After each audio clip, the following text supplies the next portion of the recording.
شرور أنفسنا ومن سيئات أعمالنا من يهده الله فلا مضل له ومن يضلل فلا هادي له ونشهد أن لا إله إلا الله وحده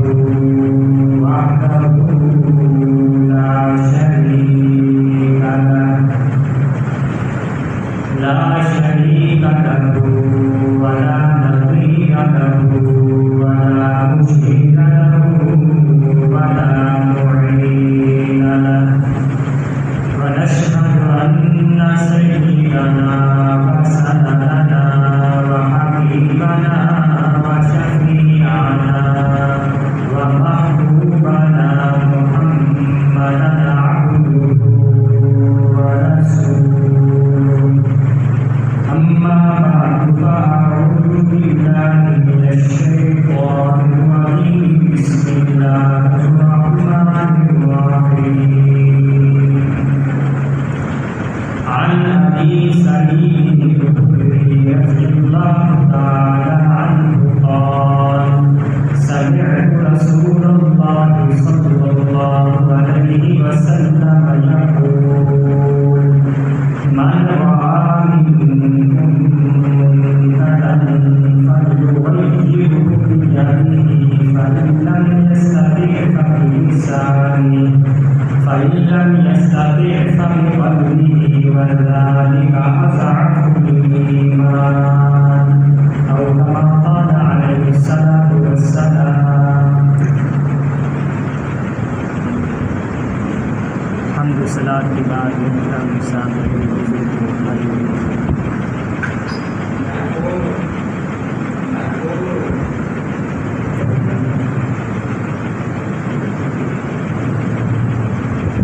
احادیث مبارکہ میں سے ایک حدیث شریف آپ کے سامنے تلاوت کی ہے۔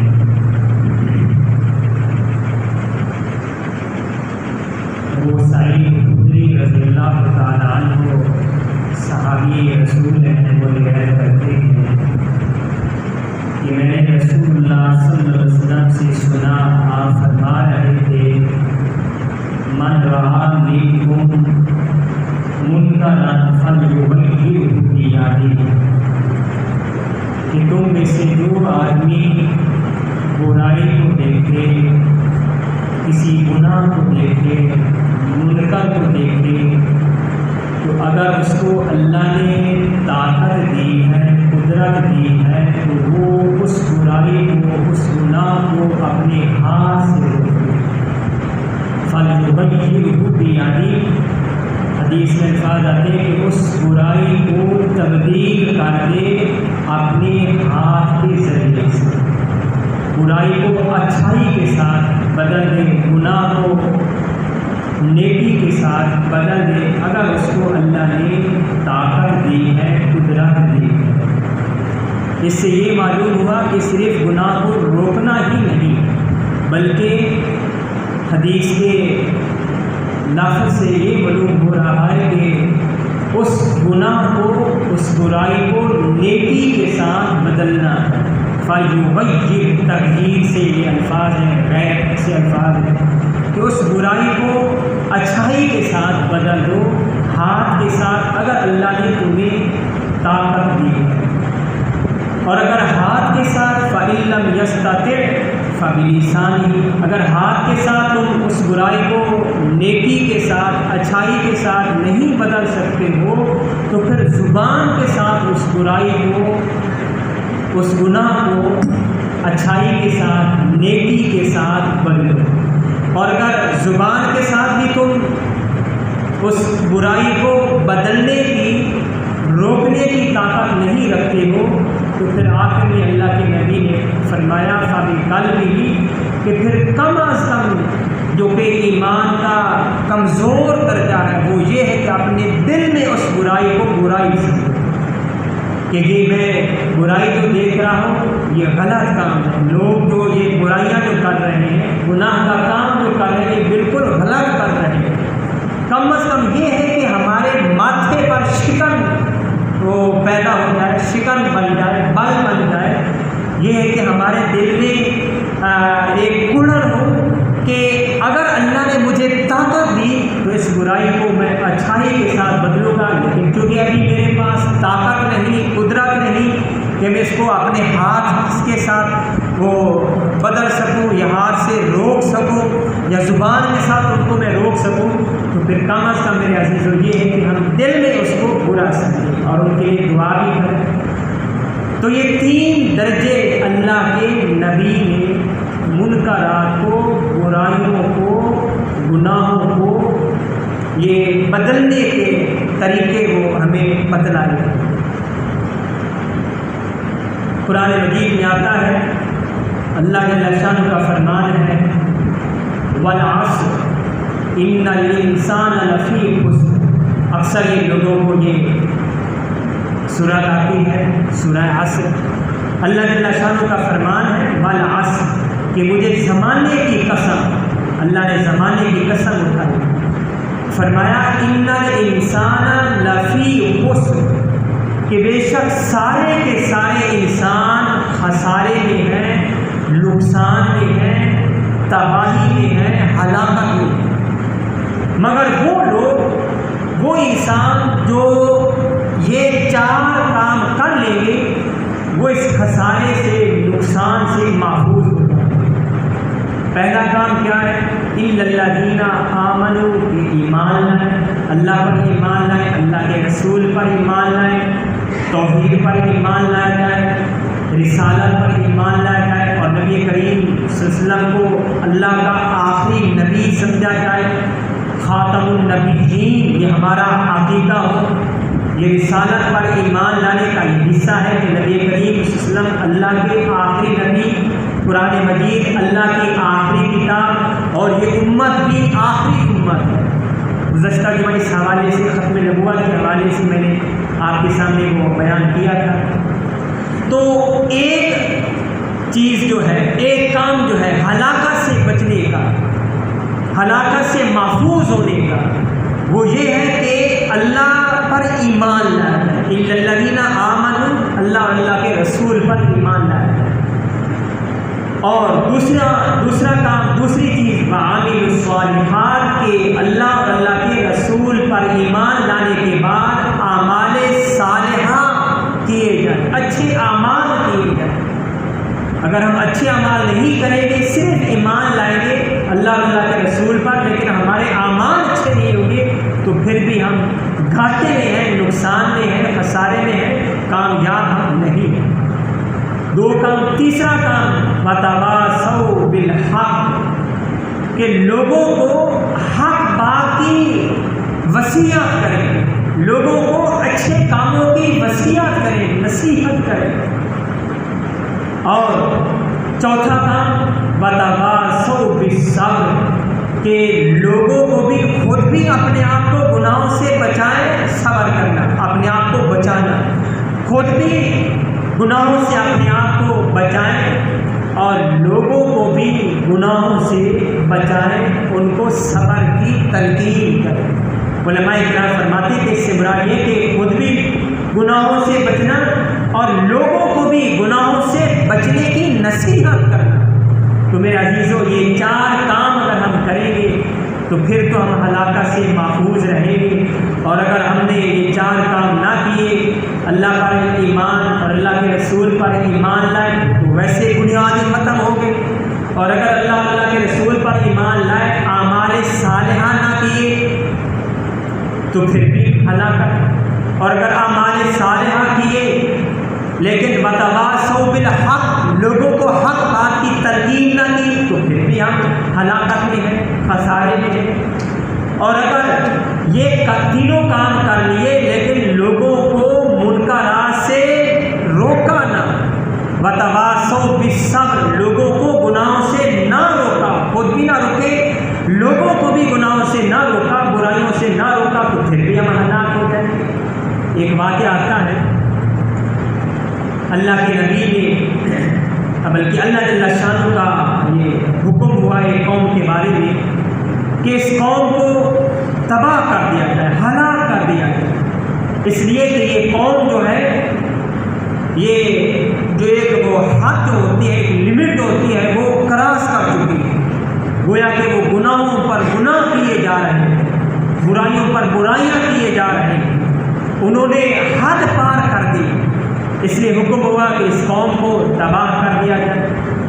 جبرائیل علیہ السلام نے اللہ سے عرض کی، یا اللہ آپ کا یہ حکم ہوا ہے کہ فلاں قوم کو، فلاں بستی کو ہلاک کر دیا جائے، لیکن یا اللہ اس میں ایک آدمی ہے، آپ کا ایک بندہ ہے،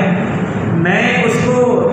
جانتا ہوں کہ ایک لمحہ بھی اس نے آپ کی نافرمانی نہیں کی، ایک لمحہ بھی اس نے گناہ نہیں کیا، ہر وقت وہ آپ کی عبادت میں مشغول ہے، آپ کی عبادت میں لگا ہوا ہے۔ یا اللہ تو کیا اس کو بچانا نہیں ہے، اس کو بھی ہلاک کر دینا ہے؟ اللہ جل شانہ نے فرمایا کہ ہاں اس کو بھی ہلاک کر دیا جائے، اس لیے کہ وہ خود تو لگا رہا لیکن لوگوں کو اس نے نہ روکا، یا یہ کہ لوگ جو گناہوں میں مشغول تھے، برائیوں میں جو مشغول تھے، اس کے دل میں کبھی بھی یہ خیال پیدا نہیں ہوا کہ یہ لوگ جو برائیاں جو کر رہے ہیں، گناہوں کے کام جو کر رہے ہیں، غلط کر رہے ہیں، اس کے دل میں یہ بھی خیال نہ پیدا ہوا، اس لیے اس کو بھی ہلاک کر دیا گیا۔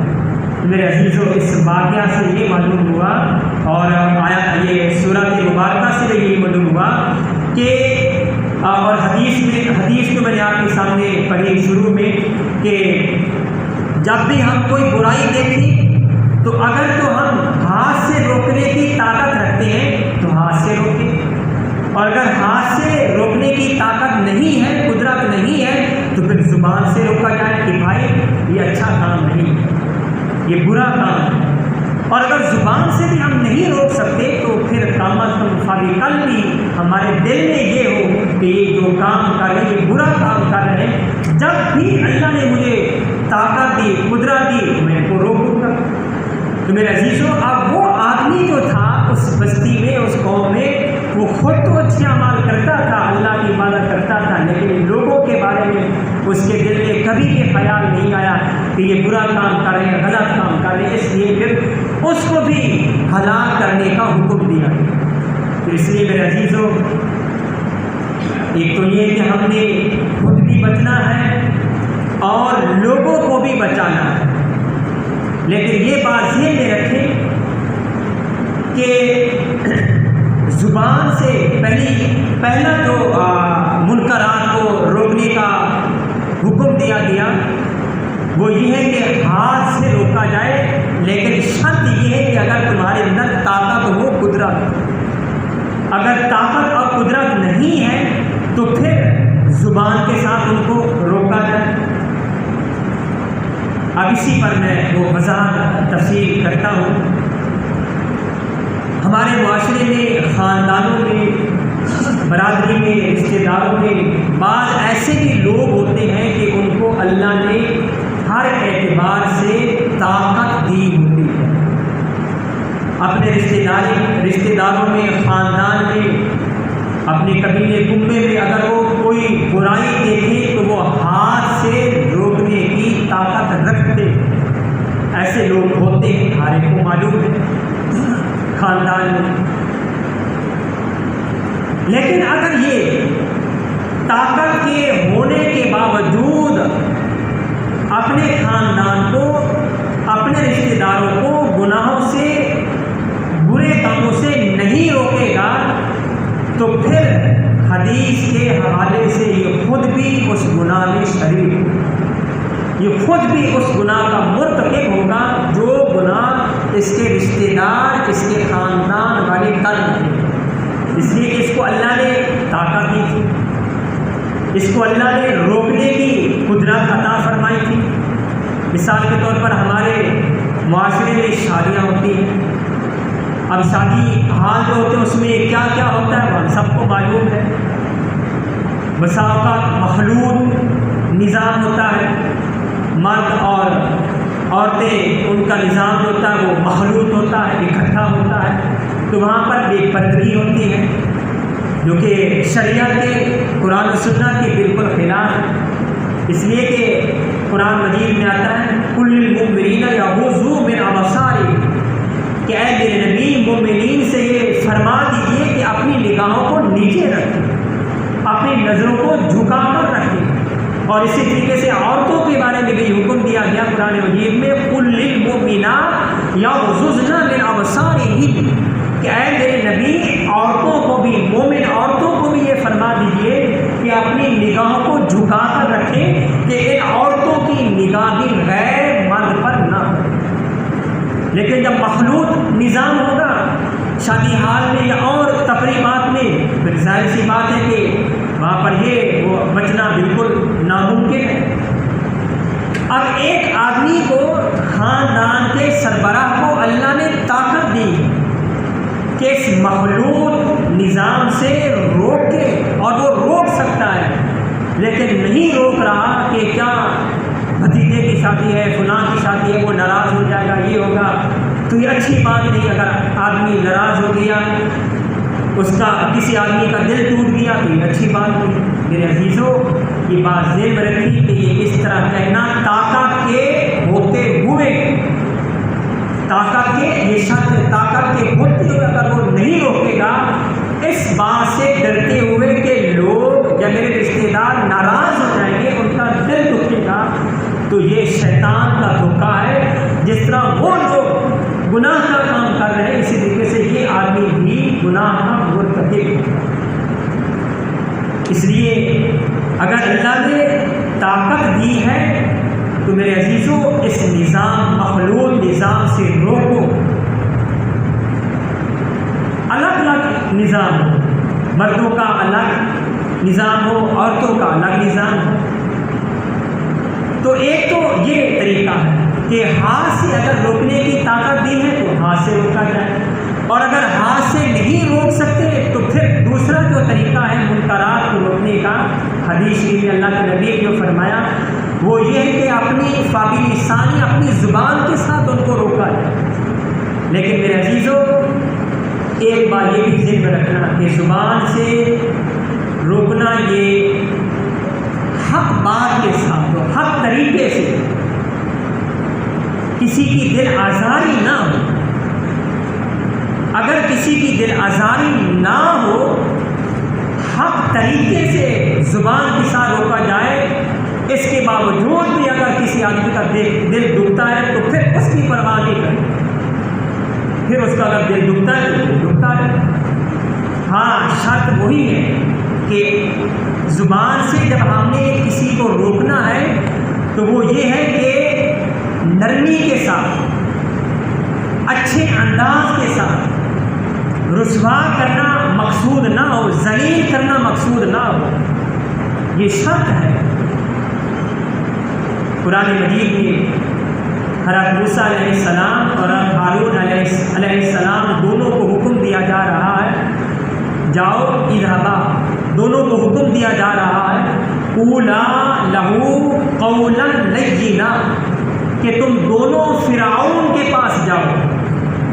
جا کر اس کو اس سے بات کرو، لیکن کیسے؟ قولا لینا۔ فرعون کون تھا؟ ہر ایک کو معلوم ہے، جس نے خدا ہونے کا دعویٰ کیا تھا۔ آج تو کوئی بھی نہیں، ہم میں سے اللہ تعالیٰ ہماری حفاظت فرمائے، فرعون سے کوئی بھی گزرا نہیں، لیکن بعض لوگ وہ موسیٰ علیہ السلام سے بھی بڑے مصلح، اصلاح کرنے والے بننا چاہتے ہیں۔ میرے عزیزوں،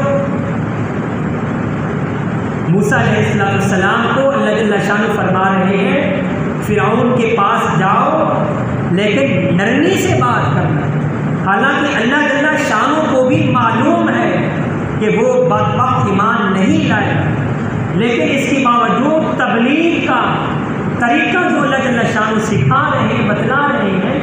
لوگوں کو سمجھانے کا طریقہ جو بتلا رہے ہیں وہ یہ ہے کہ جس بھائی کو بھی آپ نے سمجھانا ہے، پہلی بات یہ کہ تنہائی میں خلوت میں اس کو لے جاؤ،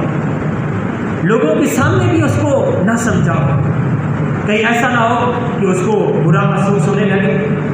اس لیے تنہائی میں خلوت میں لے کر جاؤ اور اس کو پیار کے ساتھ، محبت کے ساتھ، حق طریقے کے ساتھ اس کو سمجھاؤ کہ بھائی آپ یہ جو کام کر رہے ہو یہ ٹھیک نہیں ہے، اس کو یہ ختم کر دو، اس سے باز آ دو، یہ ٹھیک نہیں۔ اللہ جل شان ناراض ہوتے، اللہ کے نبی پیارے حضرت محمد مصطفیٰ صلی اللہ علیہ وسلم ناراض ہوتے ہیں۔ اللہ تعالیٰ جزائے خیر عطا فرمائے۔ یہ تبلیغی جماعت جو ہے ماشاءاللہ یہ بھی در بدر بستی شہروں میں اور دوسرے ممالک میں تشریف لے جاتے ہیں اور لوگوں کو بڑے پیار کے ساتھ وہ ان کو تبلیغ کرتے ہیں۔ مجھے اپنا خود واقعہ یاد آیا، میں نے چلہ لگایا تھا تو گجرات میں میری تشکیل ہوئی تو وہاں ایک مسجد میں جانا ہوا تو وہاں کے لوگ جو تھے وہ کلہاڑیاں لے کر باہر آئے، مسجد سے میں نکال دیا۔ ہمارے ساتھ ایک بابا جی تھے، کمالیہ کے بابا تھے، معلوم نہیں وہ اب زندہ ہے یا نہیں ہے، اللہ اس کو بھی جزائے خیر عطا فرمائے۔ اگر وہ فوت ہو چکے تو اللہ تعالیٰ اس کی قبروں پر رحمت نازل فرمائے۔ وہ ان کے سامنے ہو گئے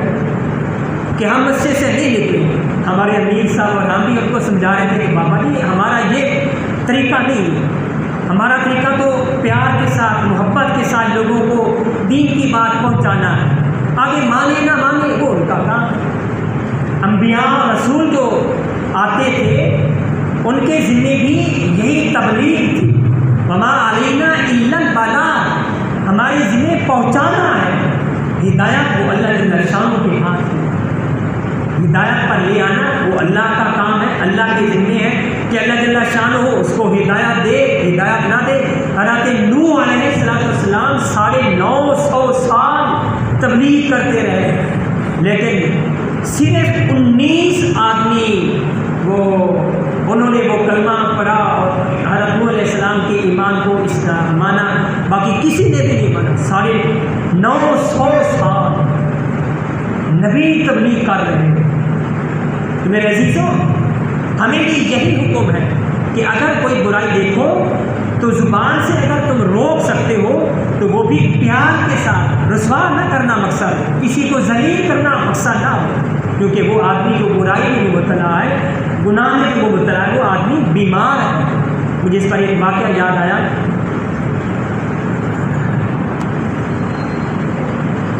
ایک آدمی دیہاتی ایک صحابی مسجد میں تشریف لائے، نبی کریم صلی اللہ علیہ وسلم صحابہ کرام کے ساتھ مسجد نبوی میں تشریف فرما تھے، تو صحابی آئے، دیہاتی صحابی، جلدی سے 2 رکعت نماز پڑھی۔ 2 رکعت نماز پڑھنے کے بعد دعا کرنے لگے اور دعا یوں کی، اللہم ارحمنی و محمد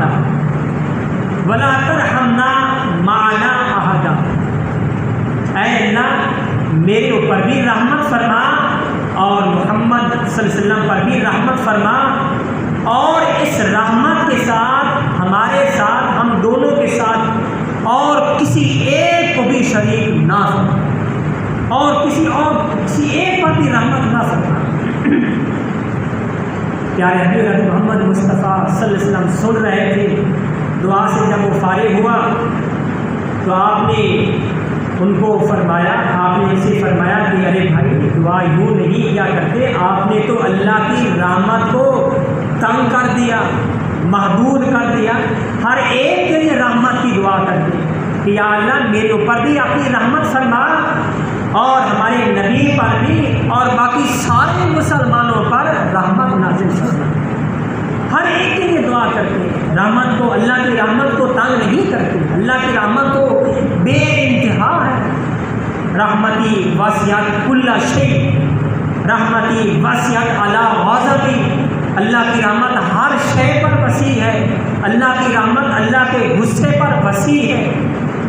تو اللہ کی رحمت تنگ نہیں ہے، محدود نہیں ہے۔ اللہ کے نبی نے جب اس کو یہ سمجھایا، پھر اس کے بعد اللہ کے وہ جو دیہاتی صحابی جو تھے، اللہ کے بندے، مسجد کے ایک کونے میں صحن میں بیٹھ کر پیشاب کرنا شروع کر دیا۔ صحابہ کرام بھی آپ کے ساتھ تشریف فرما تھے، صحابہ کرام اس کو روکنے کے لیے اٹھے اور جب اس کی طرف جا رہے تھے تو اللہ کے نبی نے ان کو روک دیا کہ اس کو مت روکو، اس کو پیشاب سلام جائیں پیارے حضرت محمد مصطفیٰ صلی اللہ علیہ وسلم پر، وما ارسلناک الا رحمۃ للعالمین، صرف ایک عالم انس کے لیے یا عالم جن کے لیے رحمت بنا کر نہیں بھیجا، سارے جہانوں کے لیے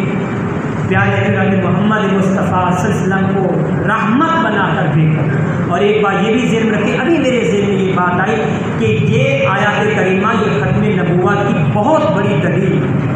کہ سارے جہانوں کے لیے آپ کو رحمت بنا کر بھیجا۔ اس سے معلوم ہوا کہ آپ آخری نبی، ورنہ تو پھر وہ یہ آیت گویا کہ ایک قسم کا وہ جھوٹ ہو جائے گا، یہ آیت ناقص ہو جائے گی۔ تو اس سے معلوم ہوا کہ پیارے حضرت محمد مصطفیٰ صلی اللہ علیہ وسلم اللہ کے آخری نبی ہیں، جیسا کہ گزشتہ جمعہ آپ کے سامنے میں نے عرض کیا تھا۔ تو بہرحال آپ نے صحابہ کو روک دیا کہ اس کو پیشاب کرنے دو، اس کو مت روکو، اس کو تکلیف ہوگی۔ اگر روکو گے، دوران پیشاب کرتی ہو اس کو روکو گے تو اس کو تکلیف ہوگی، تکلیف میں وہ مبتلا ہو جائے گا۔ کیسی آپ کی رحمت ہے! اس نے جب پیشاب کر لیا، اس کے بعد آپ نے صحابہ سے فرمایا کہ ایسے کرو، اُہْرُقُ الماء، پانی بہا دو اور جگہ کو پاک کر دو، صاف کر دو۔ پھر اس کے بعد اللہ کے نبی نے اس دیہاتی صحابی کو سمجھایا کہ ارے بھائی، اللہ کے بندے، یہ مساجد جو ہوتی ہیں یہ اس کام کے لیے نہیں ہوتی، پیشاب کرنے کے لیے نہیں ہوتی، بلکہ اللہ کی عبادت کرنے کے لیے ہوتی ہے۔ یوں اللہ کے نبی نے ان کو سمجھایا پیار کے ساتھ۔ اگر اس کو دوران پیشاب روک دیتے تو بیچارہ وہ تکلیف میں مبتلا ہو جاتا۔ تو یہ ہمیں بھی اللہ کے نبی یہ طریقہ سمجھا رہے ہیں۔ تو میرے عزیزوں، زبان کے ساتھ بھی اگر ہم نے کسی کو سمجھانا ہے تو وہ پیار کے ساتھ، اچھے انداز کے ساتھ سمجھائیں۔ اور اگر ہم زبان کے ساتھ کسی کو نہیں روک سکتے تو پھر کم از کم ادنا جو ایمان کا درجہ ہے، جس کو ذالک اضعف الایمان کہا گیا ہے کہ ایمان کا سب سے کمزور درجہ وہ یہ ہے کہ کم از کم ہمارے دل میں یہ ہو کہ یہ لوگ جو کام کر رہے ہیں ٹھیک نہیں، اللہ نے جب مجھے طاقت دی میں زبان سے روکوں گا یا ہاتھ سے روکوں گا۔ اور رب ملک یہ دعا کرتے رہے کہ یا اللہ ان کو ان کاموں سے رکنے کی توفیق عطا فرما۔ تمہارا یہ تھوڑا سا آپ کے سامنے خلاصہ تھا، اللہ جل شانہ میں سمجھنے کی توفیق عطا فرما۔